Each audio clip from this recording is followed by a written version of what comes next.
What's up, everybody? It's your girl BJ back with another reaction. As you know, the Epstein files have dropped. So, everybody and their grandma is out here trying to figure it out. They trying to read between the redacted lines. They trying to apply what fits, and they trying to figure this thing out, trying to put the puzzle to the pieces together. Whoo, seem like every day something new comes out about these files. I haven't touched on them yet because I'm fearful of what I will see, or I'm fearful of what I will read. I just don't want to read that stuff. It's just nasty. It's disgusting to think about. And it's just very, very saddening to just know that people, adults, just could just abuse children in this way. I mean, it's just very sad. So I can't read it myself. But getting the updates, I don't mind. One thing I do know is Rachel Maddow is really good at giving us the facts, giving them to us quick and boldly. So let's go ahead and see what she has to say. I'm looking forward to seeing what kind of updates she has here. From what I know, Bill Clinton and Hillary have agreed to testify. That is something that Bill Clinton has begun doing today. So let's just see. Maybe she'll give us some updates on what happened there, and maybe we'll see if he's uncovered some things we don't already know. So, without further ado, oh, let me ask of you one thing. Please, pretty please, could you like this video? Leave a comment below because I do want to start a conversation. I want to see what you have to say, share your thoughts. And if you could, please hype this video. I am a new content creator. I'm trying to get my videos out, trying to get acquainted with the algorithm. So if you could do that, it would be greatly appreciated. But without further ado, let's go ahead and get into this. So who is in charge of the U.S. Navy? Constitutionally. Let me go back, y'all. Who is in charge of the U.S. Navy? Constitutionally speaking, as you know, we have civilian control of the Navy and of all the other branches of the armed services. So, you know, it's a civilian who's in charge of the U.S. Navy. Do you know who the civilian is who Trump put in charge of the Navy? One hint is that he's a man who never served in the Navy, never served in the military at all. He has no known previous relationship of any kind with the Navy or with the U.S. military at all. Indeed, he was not known to have ever even shown any interest in the Navy. You know, I shouldn't expect anything else from Trump, to be honest. I mean, he is a draft dodger. He ran from the military a few times during the draft, and it was because he had money, folks. If anybody was wondering, it was because his dad had pool, his dad had money, and so he didn't have to go. But it's not very surprising that he would put someone who has zero interest in military commitment, and that just means he has no knowledge and no experience and no expertise. So why would you put someone in this position if they don't have an interest or the expertise? But I feel like I'm describing Trump. No expertise. Like, so anyway, he hired his homeboy, okay? It's pretty much all it was. Hey, bro. Hey, got a job for you. Yeah, it's something real big and real good. Yeah, just come on down. I'm gonna pay you the big bucks. Oh, experience? You ain't gotta have no experience. You ain't gotta know shit. Because I don't know shit. Anyway, let's go. Or the U.S. military whatsoever before Donald Trump made him Secretary of the Navy. Why did Donald Trump put this guy in charge of it? I don't know. What the guy does know a lot about, what at least he is known for in the world, is his art collection. His name is John Phelan, Phelan, Phelan, that's him on the left with his wife. Mr. Phelan is an art collector and finance guy who Donald Trump put in charge of the United States Navy for some reason. Now,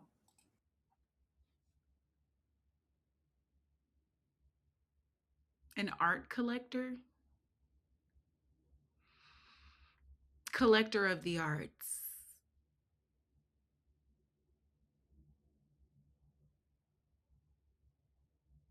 Secretary of the U.S. Navy. Is that what the title was? What was the title? Now, is his art collecting itself perhaps Navy related? Like, is he into Absolutely not. paintings of ships or famous naval battles of the 19th century? No, nothing Ridiculous. like that. In fact, it's kind of a funny story. Around the time that Trump named John Phelan to be Secretary of the Navy, the art world press kind of awkwardly tried to sum up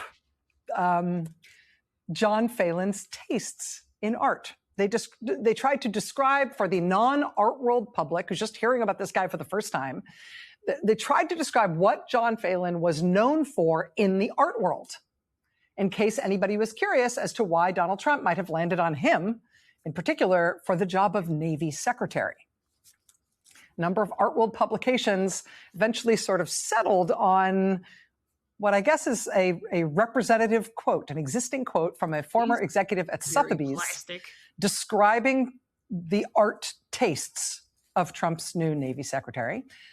She described his tastes as, quote, a celebration of the sexual side of life. Excuse me? Collector's Eye, Amy and John Phelan, I guess.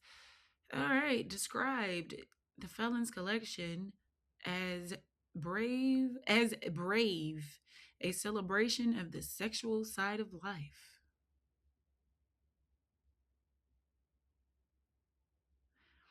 Somebody correct me if I'm wrong. Do you pronounce their last name Phelan? How ironic.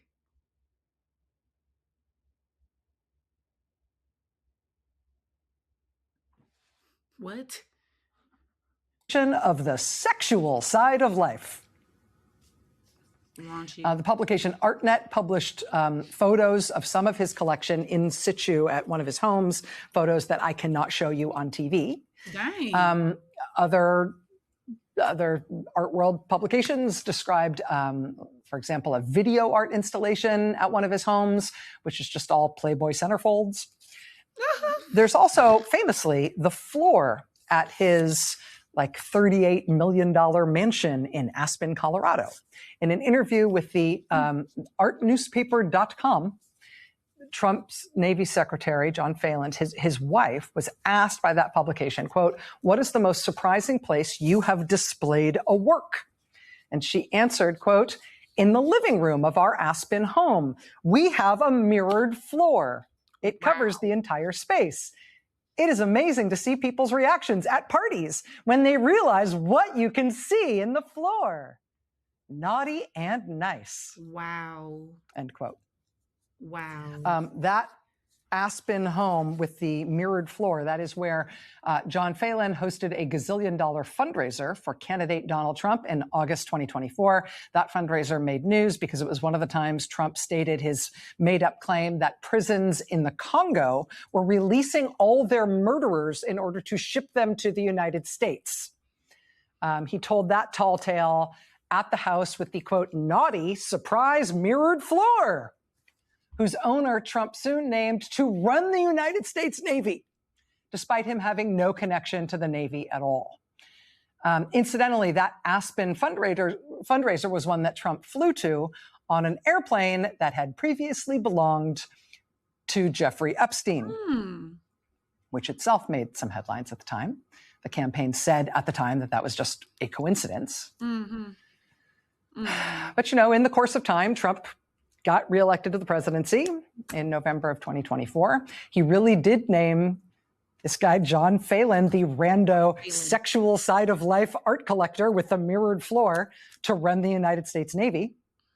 And Congress really did force Trump's Justice Department to release at least some of the government's files on Trump's friend, the late convicted pedophile and child sex trafficker, Jeffrey Epstein.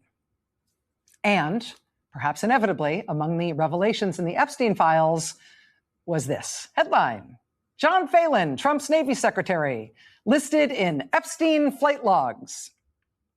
John Phelan, the billionaire art collector whom President Donald Trump appointed to oversee the U.S. Navy, appears to have traveled on at least 2 transatlantic flights with Jeffrey Epstein. The flight manifests list Epstein, Phelan, and a handful of other men, including Jean-Luc Brunel, a French model scout who was accused of rape during the 1990s and later of providing girls to Jeffrey Epstein.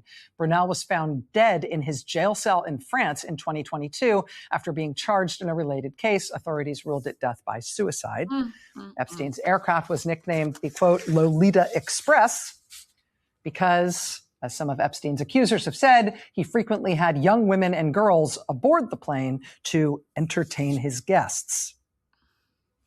CNN was first to report on Navy Secretary John Phelan's flights with Jeffrey Epstein. They also published this flight log from the Epstein files, where you can see the Navy Secretary's name listed there. He's number 9 on the flight manifest.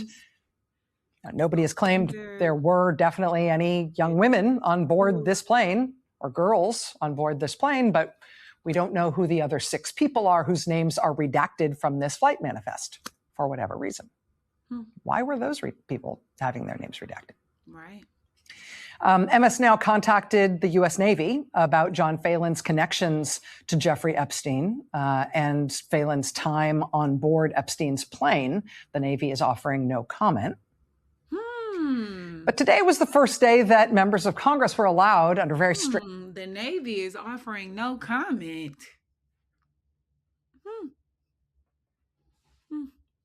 Okay. conditions to physically go to the Justice Department, where they were allowed to see unredacted versions of some Epstein documents. Judging by the reaction from members of Congress like Jamie Raskin, who took advantage of this opportunity today, members of Congress today seem just as frustrated as ever about what the Trump administration is doing and continues to do with all this Epstein-related material. There were to be no redactions in order to spare people embarrassment or political disgrace. We didn't want there to be a cover-up, and yet what I saw today was that there were lots of examples of people's names being redacted when they were not victims. And so we still haven't gotten from the DOJ their privilege log explaining why certain redactions were made.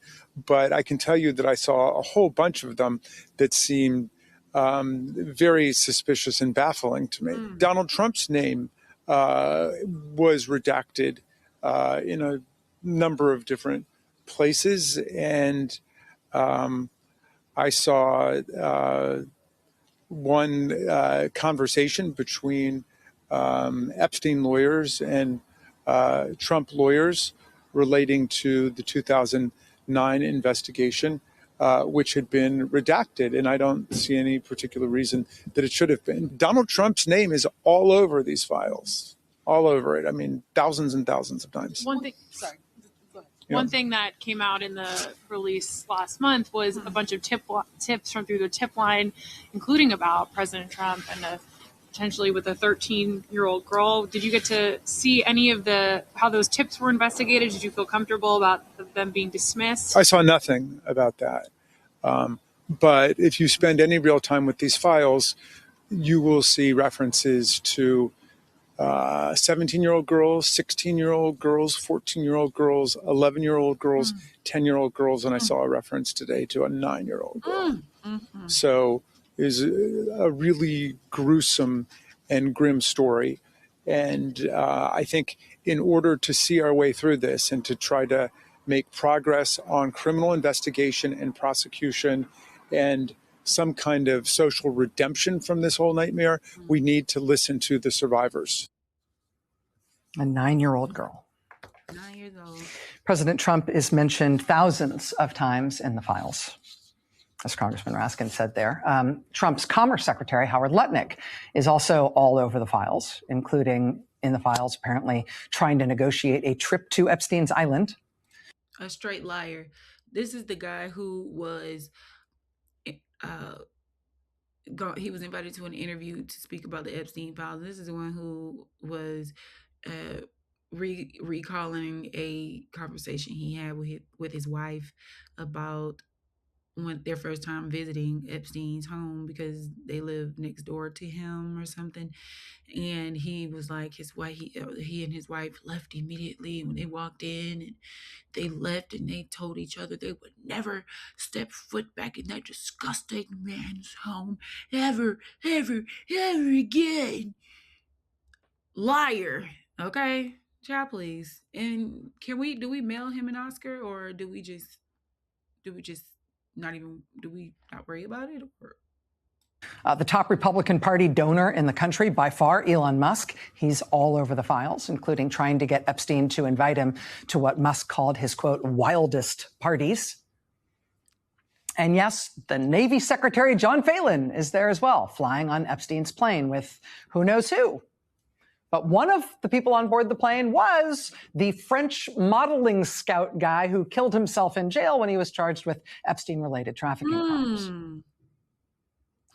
There's no criminal allegations against any of these men from the Trump administration that I just mentioned, but they're all still in place in the administration and in Republican politics, at least at this hour. One guy who did lose his job in this country is the chairman of Paul Weiss, which is a very fancy, very powerful, very rich New York law firm.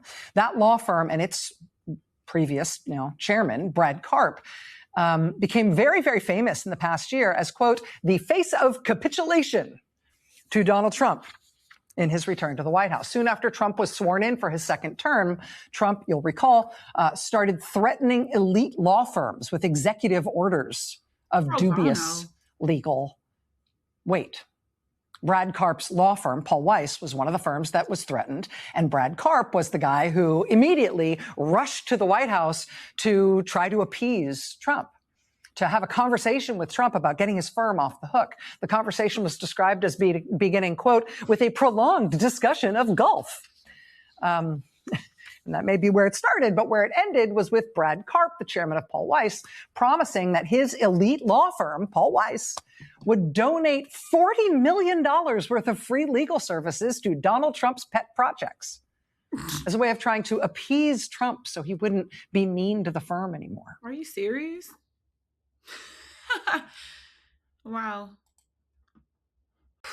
Well, there you go. You have it. The U.S. Navy Secretary, or whatever his title is, whatever you want to call him, he is a well-known, world-renowned art collector of adult imagery. Like, what? So what? He's got a bunch of Playboy covers hanging up, blown up, hanging up around his room. He's a billionaire art collector, and you think he has the knowledge to secretary the Navy? Donald Trump must be on drugs. Anybody working with him, under him, next to him, or for him, they're on the same batch of crazy. Because what in the world? This man has had zero interest in military, the Navy being our focal point. He is an art collector. What has he done politically, if anything?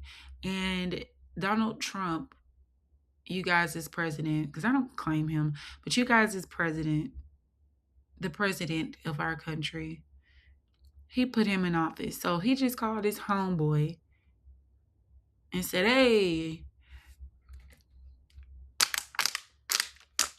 I got a job for you. Yeah, it's Secretary of the Navy, it's nothing. Psh, just go in there, sign a couple documents, do a couple things, send off a couple ships, you know, art stuff, art shit. What in the world? What is there another planet we can go to? Cause Earth is ghetto. I'm ready to go. It's ghetto here. What are we doing? Do me a favor, please like, comment, share, and subscribe. If you can, please hype this video. I gotta get out of here because this is messing with my nerves. Okay, I need to go have me some. I need to go pour me a glass of apple juice or something. All right, y'all take care. Until next time, peace.